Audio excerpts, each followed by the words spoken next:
What? Who? I think. Lab Shul office. Yes. Somebody is.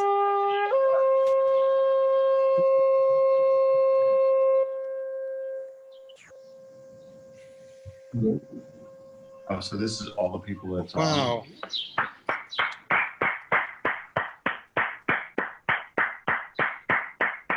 Woo! Shabbat Shalom, friends. Good evening. Happy end of Shavuot. And at this time, we stop as we do every day to do just this. To pause, to thank, to clap. And we've added shofar. I'm Rabbi Amichai Laulavi with the Lab Shul team here in Harlem. I'm here with Sarah Sakalik and our entire team and community getting ready for our first ever 24-hour Reveal-A-Thon. Shabbat Shalom and welcome. I just want to say, Amichai, that is my most favorite part of being a New Yorker during this crisis is 7 o'clock every single day. It lifts my spirits and it gives me hope. And I think this might have been the best one yet. Well, we've been here every day, like so many of us, for so many days at this time to say thank you to everyone. So we're saying thank you to our first responders and heroes and activists and artists and all of us coming together to stand up, to show up at a real time of need. And this is part what of tonight is all about, showing up. And we've been showing up. We've been showing up for the past 11 weeks. Before we officially kick off the Reveal-A-Thon, everybody, let's take a look back at what we've been up to since the beginning of the COVID crisis. Take it.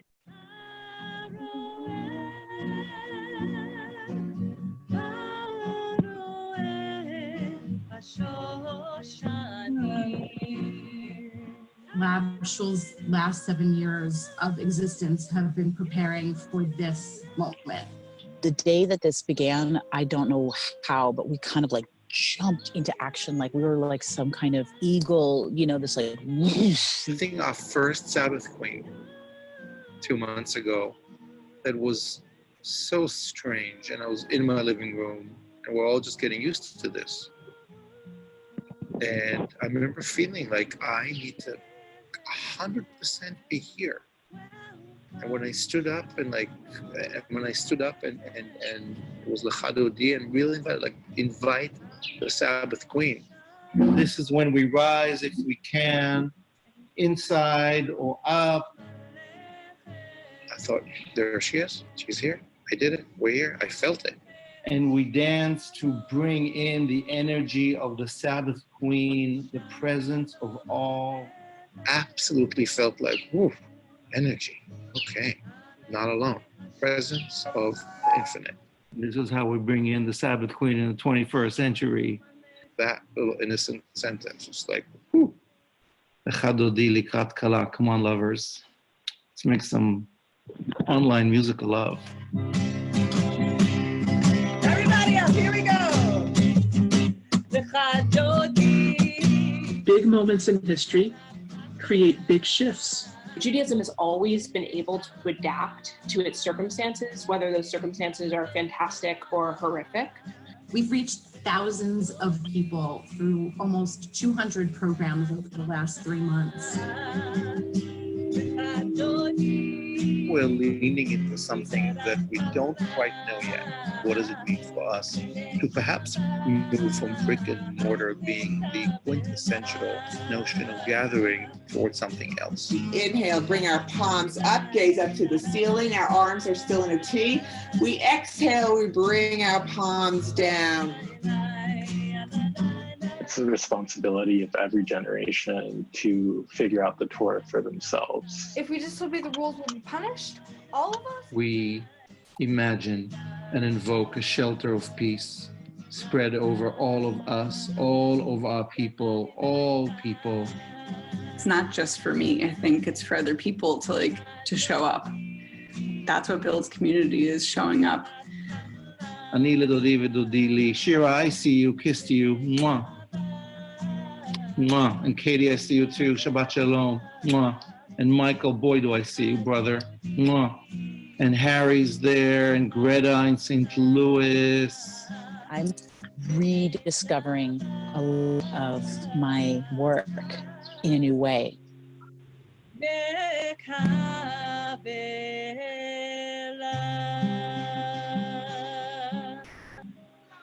In the Lab Shul translation, we say bow to the divine presence, like in each one of us. So we bow to each other.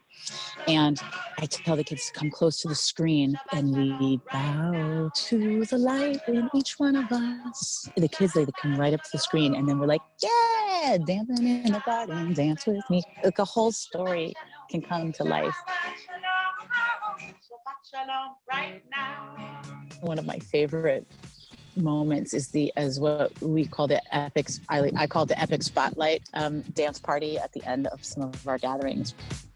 When people just get spotlighted in their houses, and then it's just like, oh, dance party, and everybody gets to take their turn to be spotlighted. And it's so funny, and that's what I mean by like, this is both hilarious and just horrible, and we're finding so many ways to enjoy while we're acknowledging that this is really challenging.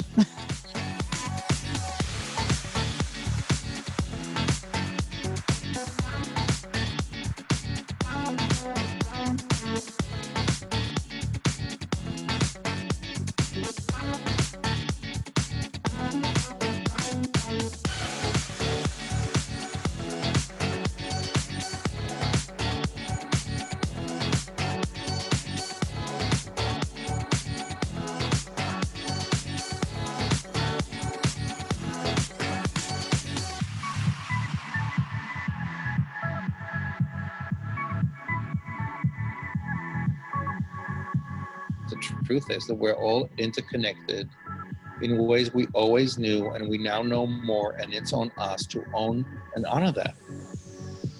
And Mother Earth and nature and spirit is just saying, hello, told you.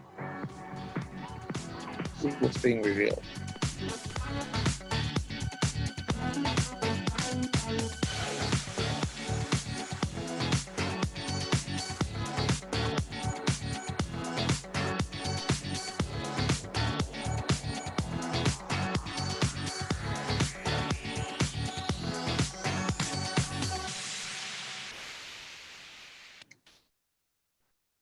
If anything, to see how my hair has grown so dramatically in these last 2.5 months. But really, there were baby namings, and there were funerals, there were bar mitzvahs, and there were Shabbats.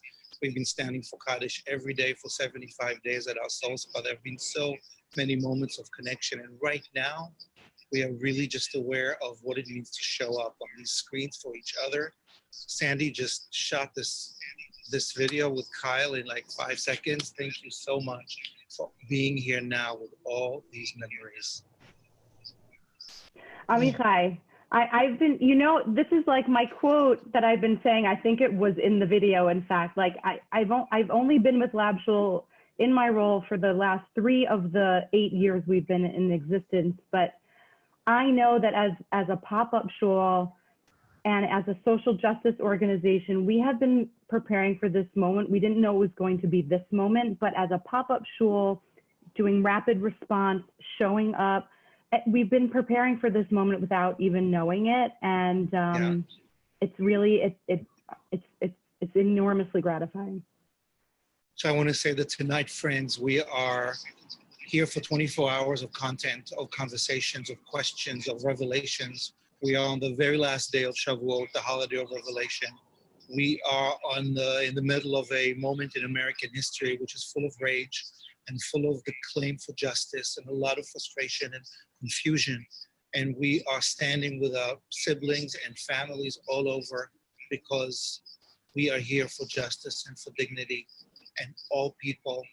And we are horrified and hopeful that tonight will bring as much serenity and as much peace and healing throughout this country.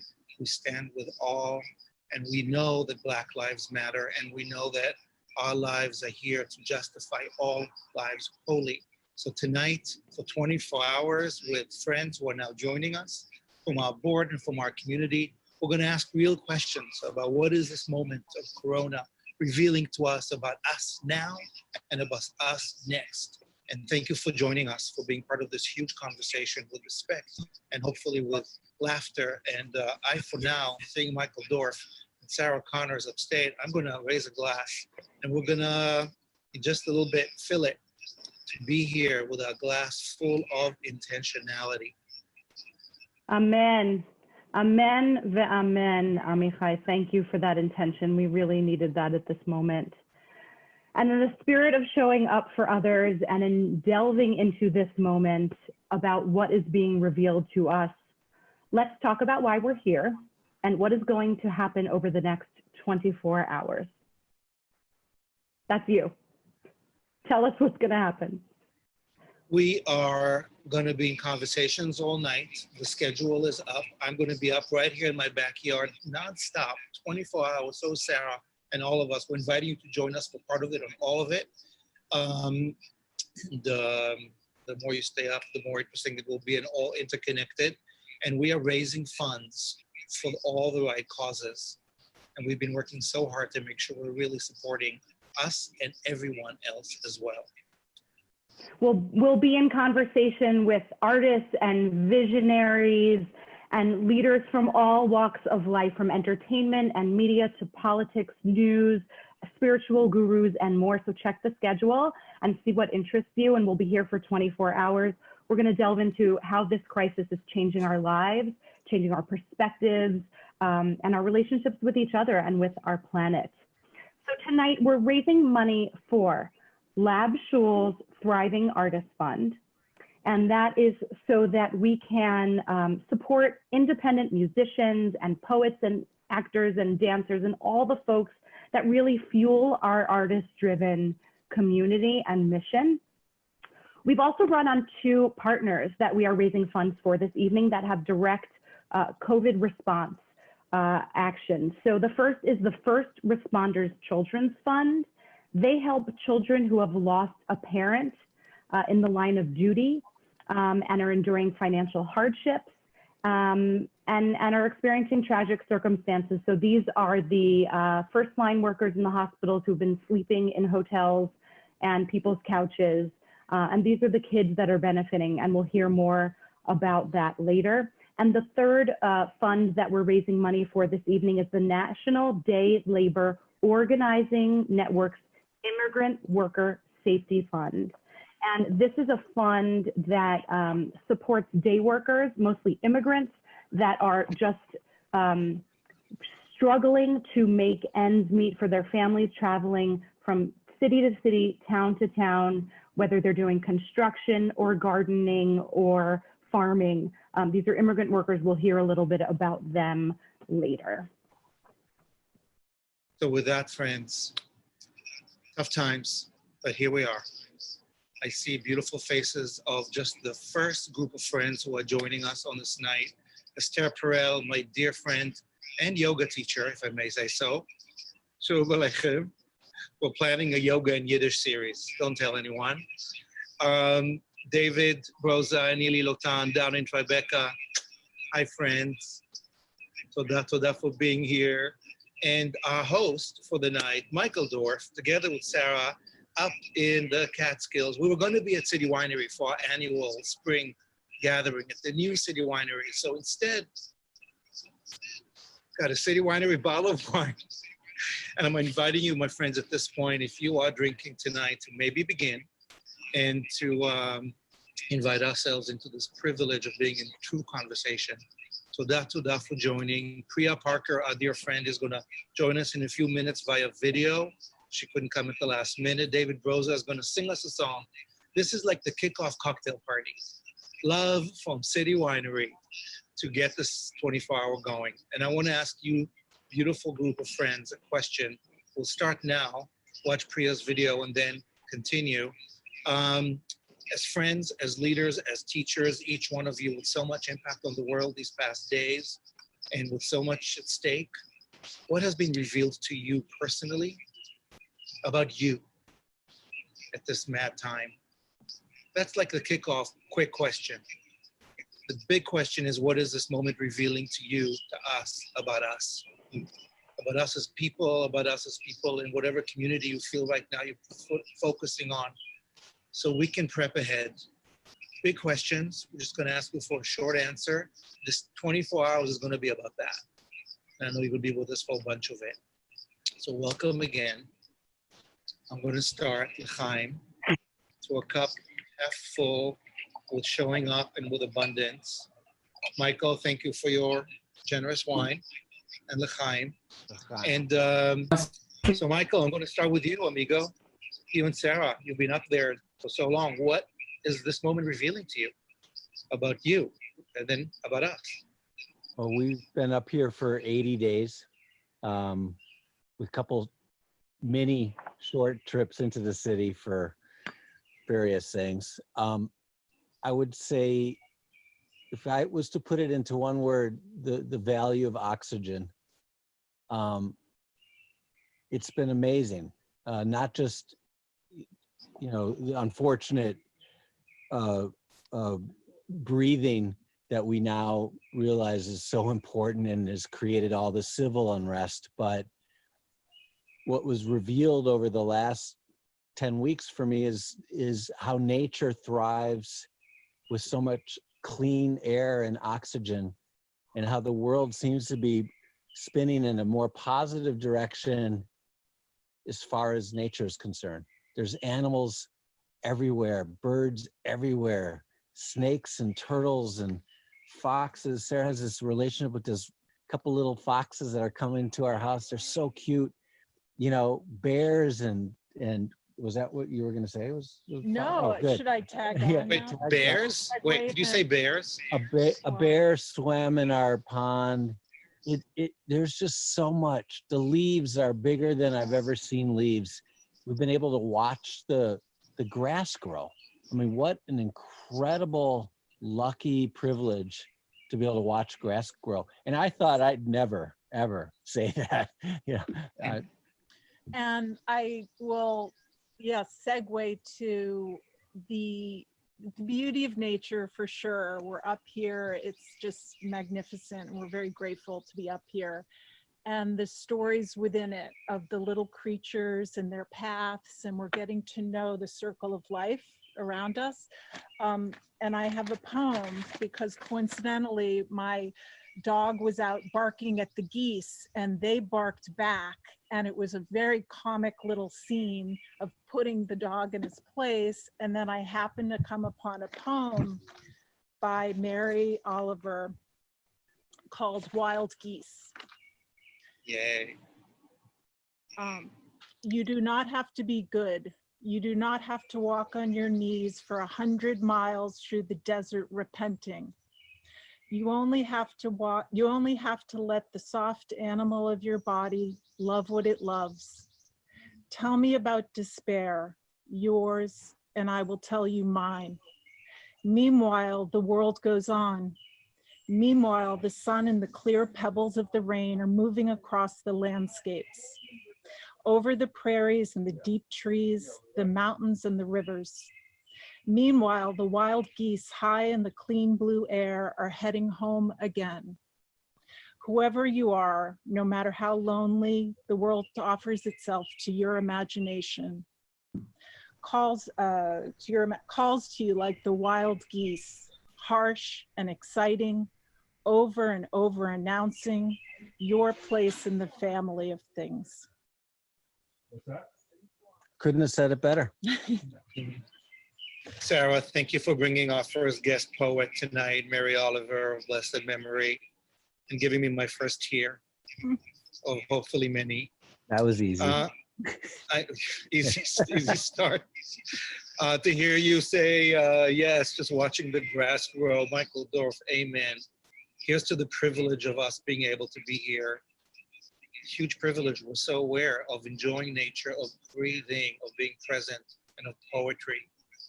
Thank you, friends. We'll come back to you in just a bit to think about some big questions. I want to take it to my friend Estelle, who's been so phenomenal these past months with so much wisdom and generosity.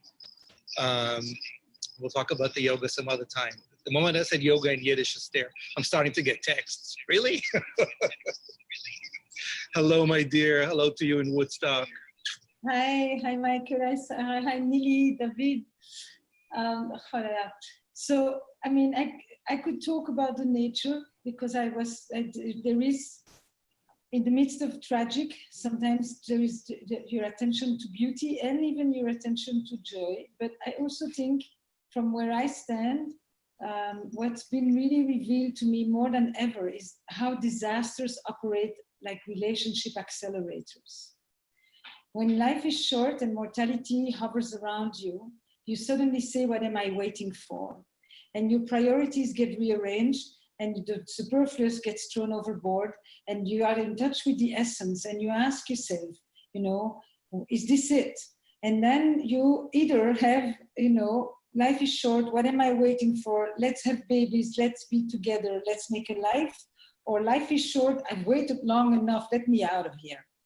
And it basically, there's a reason why so many disasters follow with a lot of babies and a lot of divorces.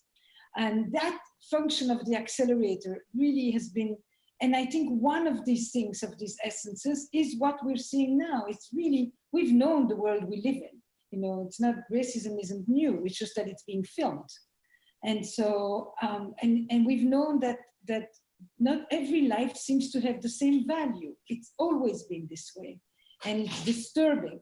And the indifference is disturbing. And I think that COVID highlighted it. And then the last 24 hours just basically, you know, smacked it. And I think that too is a positive outcome, actually. It's not something that we would think of it as fun and pleasant, but it is such an important outcome to really know the world we live in. And then to know from which place we need to start to make it a better place. Thank you, Esther. The notion of accelerator and the notion of essence right now, like I think what's being revealed is like, you know, cut the crap in some way, focus. Thank you. We're gonna come back to David and Neely in just a couple of minutes. Like I said, Priya Parker, our beloved friend and teacher, couldn't join us tonight. So she and I recorded a video just 2 days ago where I asked her the same questions, the same two questions. So we're gonna see a few moments of her wisdom about what does it mean to gather at this moment and what's being revealed. So we're gonna watch the video and then we'll come back. Folks in our guests, I'm not sure if you can watch the video while you're in this room. We'll solve that in just a second, but team.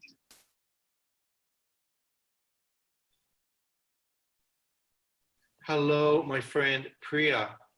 Hi, Amichai. Thank you so much for joining me. It's been 50 days since we last hopped on a call. It was just before Passover. It's more than 50 actually. It's about 55 days since we hopped on a call to think about Passover and the Seder and gatherings. And it was such an honor to be part of your fantastic podcast, thinking about how we gather now.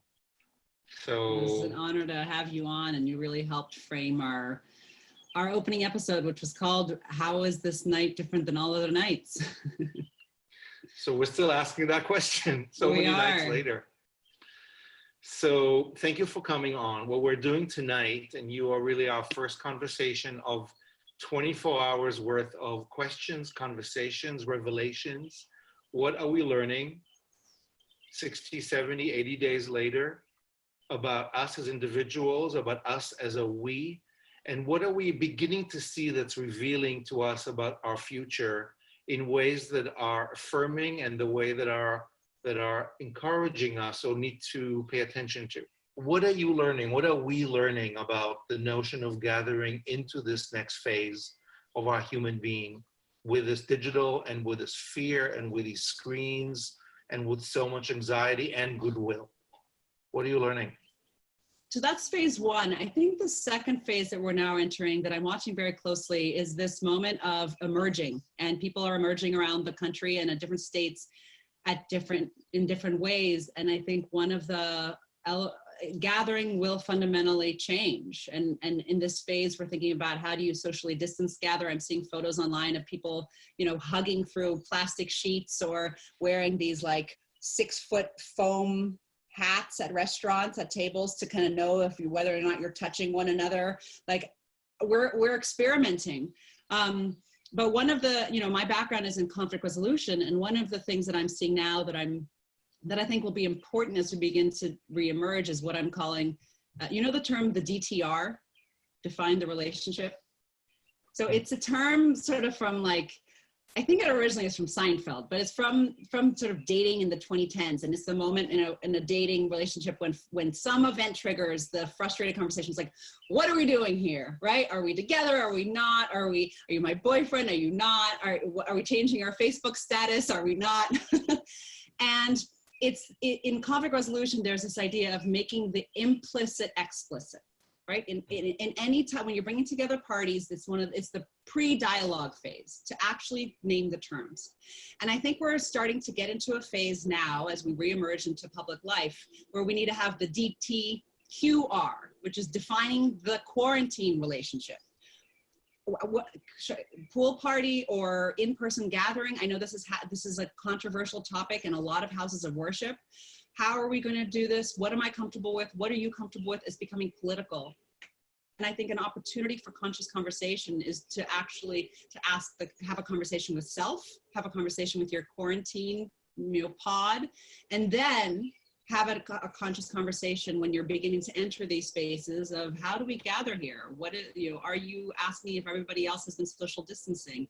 What does it actually mean to enter a pool party in the Ozarks versus being responsible and staying at home? And gathering has always been political, but we are now realizing it at an even more,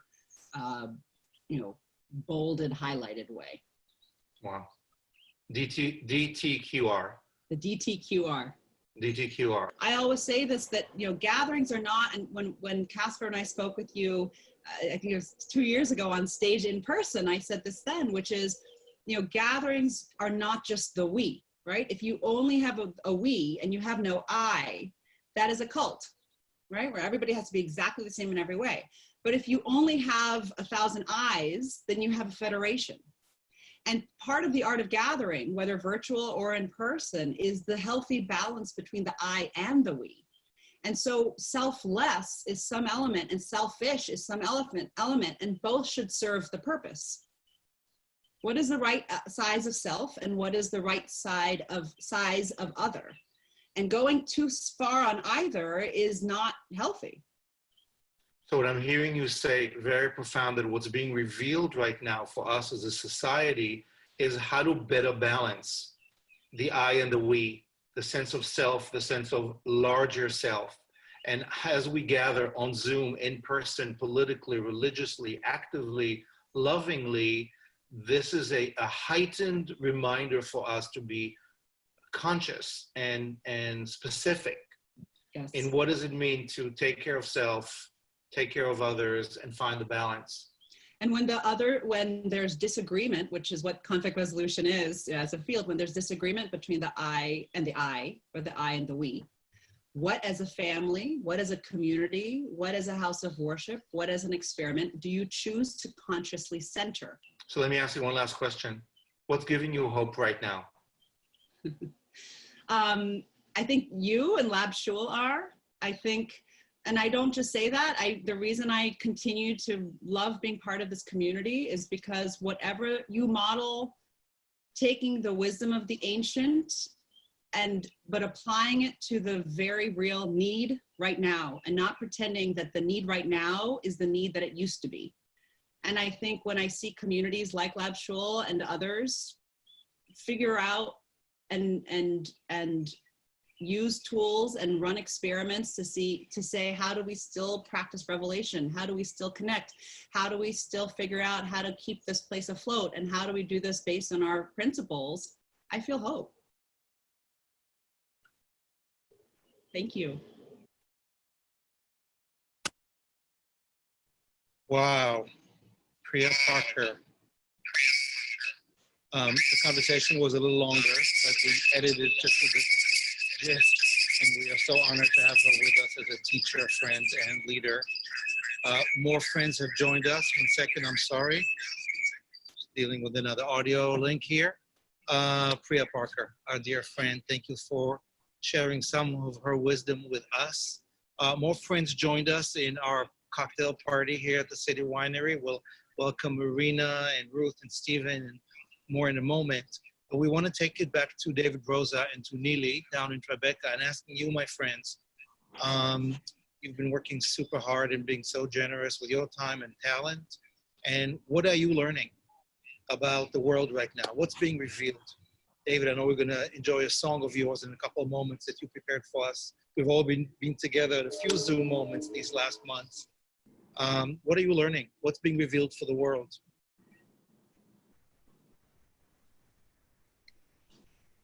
Hold on, you're being unmuted. Unmuted. I think we'll have Neely start, as I've been watching her for 80 days in complete bewilderment on how she handles this new situation, you know, that we're in. And Neely. Okay, so I've been so zoomed in into the micro that I think that experiencing this whole event, and I'm looking at it as a global reset. I think there's something that's happening that's bigger than us. And I don't think that at the point where we are, we can actually see it and understand it fully. I think that from where I'm looking right now on the immediate, it's definitely a positive event. I think we're looking at our priorities, we're looking at the essentials, going back to primal things, what's important to us, what's not important to us. And as I said, on a personal level, I'm in survival mode right now. I'm acting as I've learned to act growing up in Israel. This is a moment when we need to survive. I am spending morning till night looking at what I have control over. Obviously, things that I don't have control over, I'm pushing aside. I'm just looking and focusing on what are the things that I can do, whether it's looking at my business and thinking what are the things that I can restructure, reinvent, that I can survive and with minimum damages. At the same time, looking at giving back. You know, this is definitely has been my priority. And not taking things for granted. I mean, it's not everything is, I mean, nothing is obvious. We haven't seen our kids for 80 days, and out of a sudden seeing our kids every Friday is not obvious. And it's such a, you know, thing that you would think it's natural. It's something that nothing so big about it.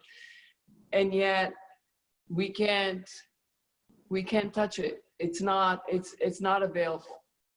So I think that for us, it's still to see what's coming. I mean, the economy has taken such a huge impact. I'm sitting here not knowing whether I will open my business, when I will open my business, when I could actually see income coming out of that business, how many people can I keep. So I think it's still unknown, but we're definitely experiencing something that is a global reset. And we don't see the nature. We are in Tribeca, 4 walls, 80 days, me and David. It actually feels great. And I'm very happy and positive. Well, I'm very happy to hear from Esther and the nature of Woodstock, and from the dwarfs, you know, Michael and Sarah sitting out there in nature. And I read a lot about it, and I hear from friends about it. And I obviously we're witnessing, like Neely says, a reset, a global reset, and also on nature and the way nature is taking over after, I think, since the Industrial Revolution. We're talking about some 300 years at least, that slowly man has disregarded and has taken advantage of the planet, and suddenly ecology and evolution has taken over that what we took so for granted as human beings, the explosion of humanity. But really sitting here in Tribeca in a beautiful apartment, though it's not large, but it's just beautiful, and looking out, we noticed that as many birds and animals that are coming to visit the dwarfs in their backyard. I haven't heard a bird tweet in 80 days. And I'm used to traveling more than that. And I'm used to traveling back and forth to Tel Aviv on every other week, basically. And in Israel, nature is so much more accessible because things are smaller. So I look out the window and I'm trying to detect if I can see a neighbor, except for 7 o'clock in the evening when everybody's pulling out their hands and clapping and whatever. So I think it's a time of incubation. Our home has become an incubator, and it has become an incubator where really the main actors or the main forces that are driving us are mere souls. Not even our intelligence, not even intellectuality helps us in this place. As much as you will read, as much as you can actually make sense intelligently of everything, it is the soul is being really the major force in the incubator. And luckily for Neely and for me, is that we do love, our souls love to be one next to the other. And we would have never prescribed 80 days to be just with one another. Our careers are so demanding and we're so at it. Even I've been at my career of showbiz performing for 40 years. I've never rested one day. I've never stopped performing one day. And here we are in the same, between the same four walls. And I've been performing out of the 80 days, I must have done at least 70 performances. If it's one song, if it's 3 songs, it's for community in Argentina, in Brazil, Israeli community. If it's lab shul, I don't know what. I always get calls and I'm happy. It's a beautiful thing. But the lucky thing is the incubation has yet to show what will come of it. Have we learned anything from it?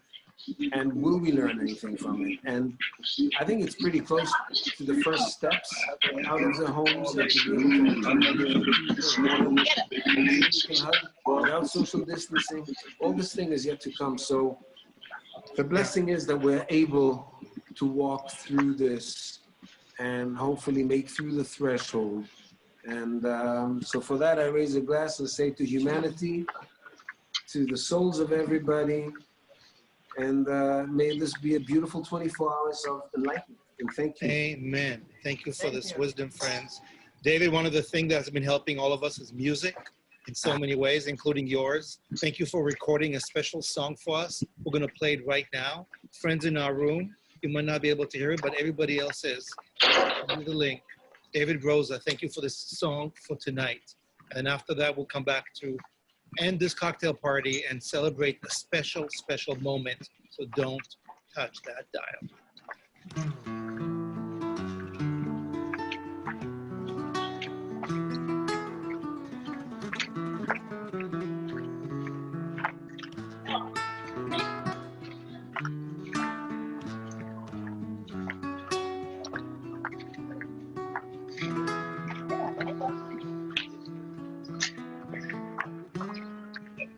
היום דואג שקיעה נדלקת, אני הולך מאוד בשקט, בכל אדום הרוח חלק,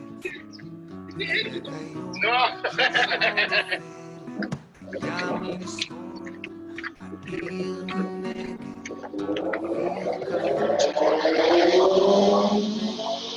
מה יש לי עוד, מה עוד היה לי,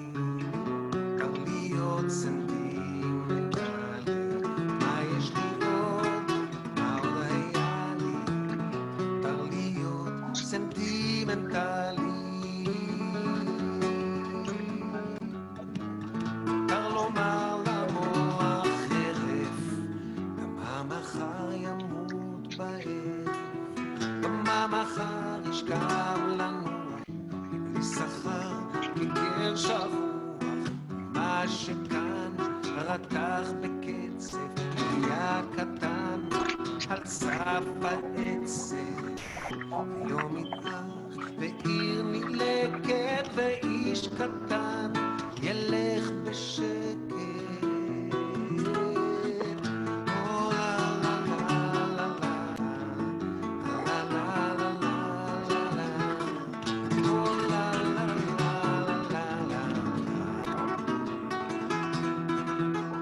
מה יש לראות, מה עוד היה לי, מותר להיות סנטימנטלי. מה יש לראות, מה עוד היה לי, מותר להיות סנטימנטלי. מה יש לראות, מה עוד היה לי, מותר להיות סנטימנטלי. מה יש לראות, מה עוד היה לי, מותר להיות סנטימנטלי.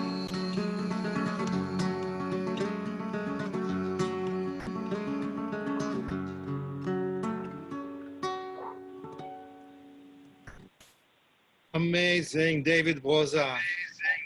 I've known that song for many, many years, but it has a whole different reference now. It's good to be sentimental and heartfelt and present. So thank you for your love and wisdom and generosity.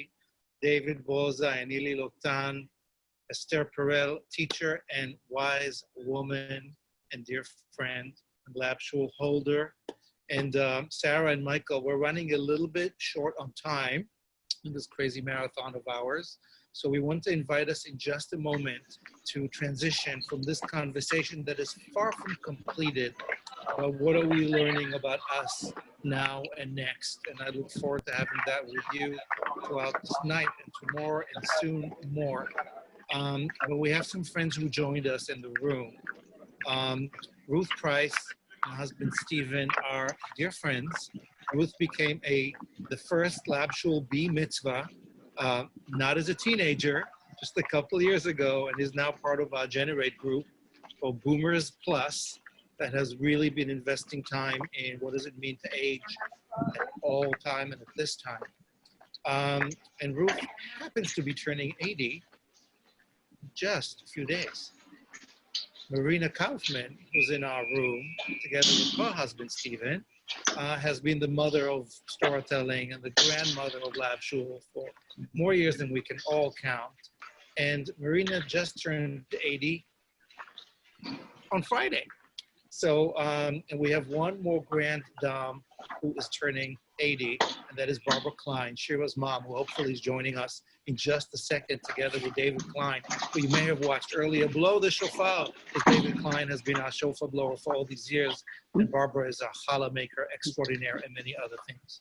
So we wanted to invite Ruth and Marina and Barbara and their families to come in, honor this moment, to have three great ladies in our community who are turning 80. In Hebrew, 80 is gvurot. It's like super wisdom. It's being a superhero in some way. And we're living in a moment when we know that it's not easy to be a little older and there's been a lot of threat. And we're here to honor our beloved elders and friends and get wisdom from you.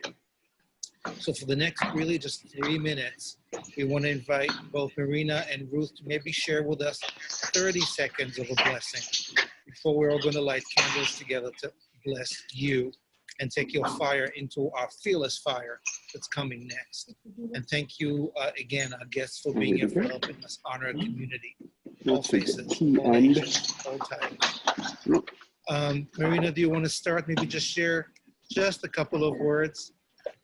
I have to say I could repeat every single word that Michael said, because Steve and I have really found it so extraordinary that we have seen nature, we have seen spring from the beginning, from the bare trees and no flowers to what it is now. And it's been really seeing the grass grow. It's been really extraordinary, really incredible. And I think that where we are staying at our son's house in Martha's Vineyard, we have the head of a sculpture of my grandfather. And my grandfather was in the French concentration camp and he survived it. And the day we arrived, I thought, okay, Abuelito, you survived it. We have to be able to survive it, and we are. And it's been an incredible time. Very, very, very helped by Lab Shul, by 3 o'clock meetings every day, every single day, which has become the anchor of our day. So all our thanks and all our blessings and hope that this will continue to be positive. Thank you. Thank you, Marina and Stephen. Thank you for being with us almost every day for the last 70 plus days at our Soul Spa Marina. It means so much in so many ways. And happy birthday to you. I'm going to turn it over to Ruth for just a word of blessing or intention before we light these candles of celebration with you. Thank you, Amichai. What has occurred to me is gratitude, how fortunate I am to shelter in place, and the fact that I have shelter, that I have survived the infection so far, how lucky I am. It has brought into play how important relationships are. It's when you have the absence of something, it brings it into relief. And I'm very grateful also that spending this time with Stephen has been a blessing. Someone at the beginning of all this wrote me a text that said, "Thank God I have a nice wife," in anticipation of what they were going to be together in place for a long time. So I feel gratitude about that. I have more contact with my kids and grandchildren than I usually have. So everything has become very intense. And in the last 72 hours, I have felt, along with gratitude, great sorrow for what is happening in this country. It's really, Stephen and I have both felt totally unnerved by this. And yeah, but here we are. Thank you for being here, my dear neighbors in Harlem. And thank you for sharing these deep thoughts. I don't know where Barbara Klein is. Hopefully she'll join us in just a second. But friends, to wrap this up and to begin the next phase, we're gonna go into Havdalah in just a few minutes. It's the Jewish ritual that ends the Sabbath and begins the rest of the week. So we're gonna light some candles, and we asked Marina, Ruth, and Barbara to light a candle. I got one too, and Shira has one too. We're gonna take this light of wisdom from our elders, and we're gonna light it together as we celebrate you. And we're gonna hand the light over to our Fearless Fire leaders in just a little bit, who are all females, making Shabbat happen and making the rest of time happen. Shira's gonna lead us in Shehecheyanu, the blessing that says, here we are, right here and right now.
In the presence of the infinite, we pause to honor all the journeys that brought us right here, right now. Marina's got her candle lit, and Ruth is lighting hers. I'm lighting mine, and we are singing to you a happy birthday for many, many years of health together. Thank you for being our grand dames. We just don't see it. We do hope to celebrate with Barbara. You know what happened? Logistical text. But with this, my friends, we're going to transition from this just love from City Winery with cocktails, with blessings, with some beginnings of revelations, and with fire to ignite our souls and hearts and replenish our fears with as much fearlessness and joy as possible. Yeah. So thank you so much. I'm going to keep this fire on for Marina and Ruth so that we can light the Havdalah candle with it in about 10 minutes. And I'm going to hand it over to Sarah Sakalik. Thank you, Esther. Thank you, Neely and David. Thank you, Sarah and Michael. Please stay on. Come on, join us tonight, and many more conversations to be had. Mazal Tov, Laila Tov, peace and love. Mazal Thank you all. Tov, Mazal Tov, Mazal Stay on Tov with to us. Ruth. Mazal Tov to Ruth and to Barbara and to Marina, and you truly are the matriarchs, and you have given so much to our community, and this notion of giving and giving back is one that we're going to move into now as we talk about what we're doing here tonight. We're having conversations about what this moment is revealing about now and next. If you've just joined us, welcome to the Reveal-A-Thon 2020. We are Lab Shul, and we are being joined by 120 plus artists and visionaries and leaders who are going to help us make sense of this moment and what is going to reveal about our future. And I'm hearkening back to something that Reveal-A-Thon said about struggle, and something that that someone else in our previous segment just said about the privilege of what we have. And the focus of tonight and the fundraising we're doing is focused on those who in this moment of COVID-19 are struggling and are having trouble from day to day. So we here at Lab Shul are raising funds for our particular Thriving Artists Fund, and that is to support artists that are struggling right now in a gig economy to make ends meet. And these are the folks that we hire all the time. These are the folks that help us meet our mission and bring fuel to the work that we do. So we're raising funds for our Thriving Artists Fund. We are also partnering with two other organizations. And the first one is the First Responders Children's Fund. And these are folks that are helping children who have lost a parent in the line of duty. It is an organization that started in 9/11 and now have pivoted completely to COVID-19 response. And these families are enduring significant financial hardships, tragic circumstances, family members that cannot be together for long periods of time, exposure to virus, etc. So we're raising money for the First Responders Children's Fund, and we're very proud to be doing that. And the third organization is the National Day Labor Organization Network's Immigrant Worker Safety Net Fund. And this fund provides immediate resources and financial support. So excluded workers who cannot benefit from the federal grants that are available right now can take care of themselves, can take care of their families during this COVID-19 crisis. And we're going to see in a minute a little bit more about these funds. Our goal tonight is to raise $50,000 in the next 24 hours. And a significant amount of those, of what the funds are raised are going to be shared with those two organizations. And so I just encourage you tonight to join us in helping in COVID response. So since we've launched this campaign, and this campaign, I think our registration form launched about 7 days ago, maybe 7 or more days ago, we've already raised close to $8,000 of the 50. So I don't know if Randy and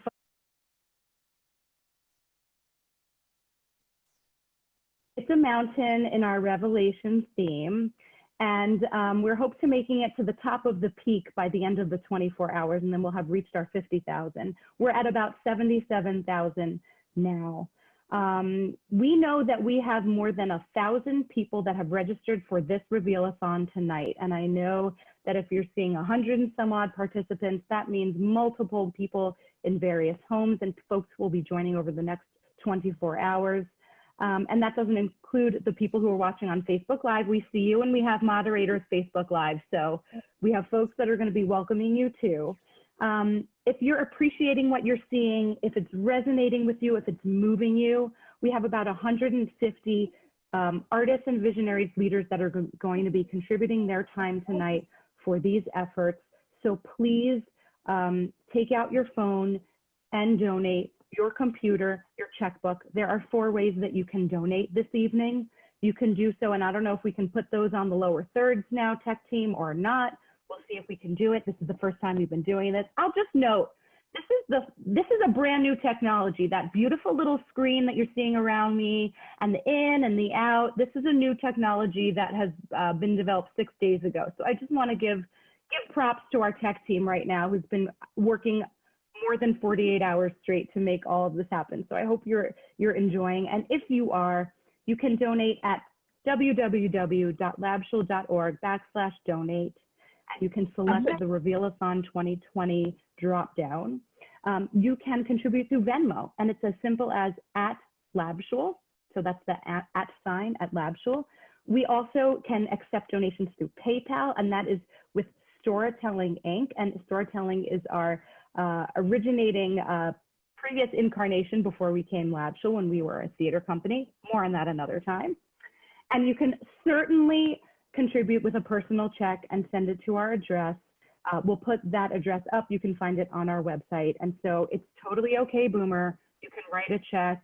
It's all good. So those are the 4 ways that you can contribute tonight, both to our Thriving Artist Funds and to our 2 other partnering organizations. All of the donations are 100% tax deductible. They're deeply appreciated, and they truly make a difference. And let's learn a little bit more now about our partnering charities. Roll the clip.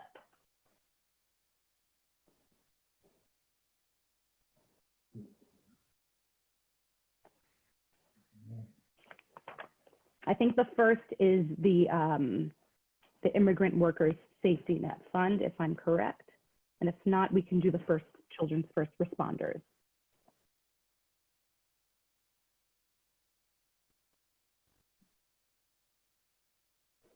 Tech team, you can just let me know if we have them. We can play them another time. Either way.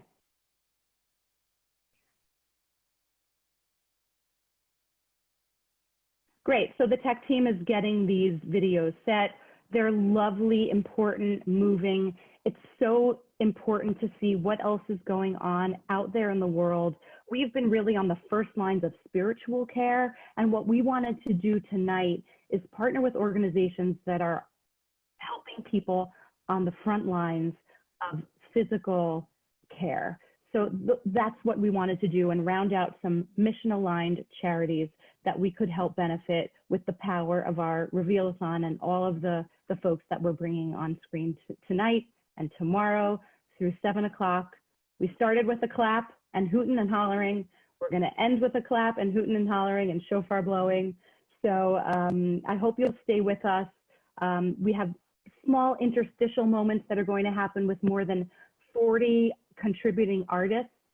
And so it's sort of like you kind of don't know what's going to happen next. We have a schedule you can see online at www.labshul.org. But there's all these beautiful little interstitial artist moments that are going to be happening. And thanks to Ezra Bookman, our artistic director, for helping bring those to life. We're so proud of all the work that's being done by the artists that we're helping and supporting through our Thriving Artists Fund.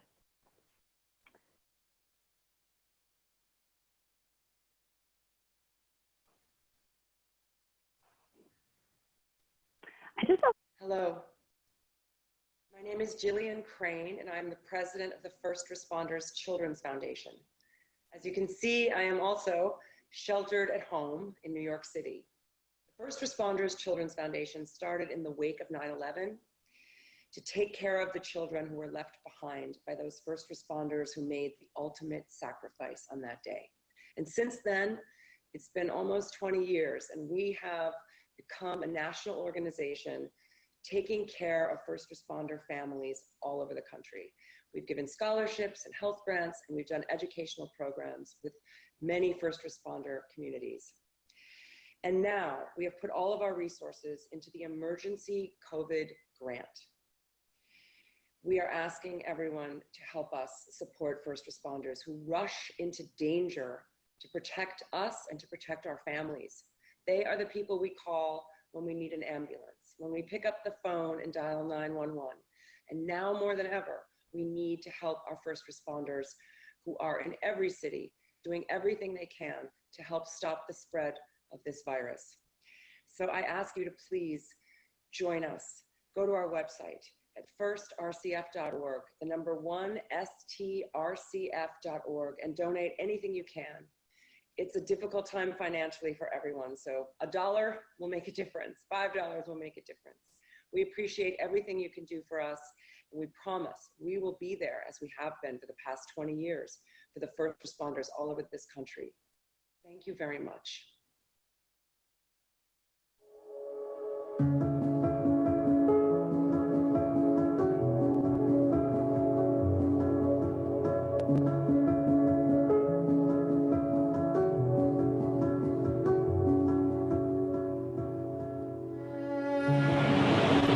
Tengo mi familia, tengo 2 hijos, ellos viven en otro lado, pero pues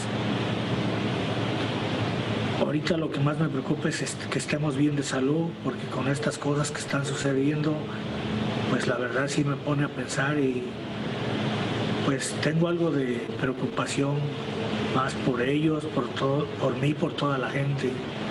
Mi nombre es José Luis. Tengo 47 años, me dedico más a la jardinería, a la construcción. Mira, anduve por Colorado, por Utah, por Michigan, por Nueva York, por Indiana. No, hombre, una vida viví aquí en Los Puentes. Yo en eso sí estoy agradecidísimo con Dios, la verdad. Ahora que conocí aquí hace 2 años, no, este lugar, la verdad, yo estoy agradecido porque no es por nada, yo aquí me ha ido bien.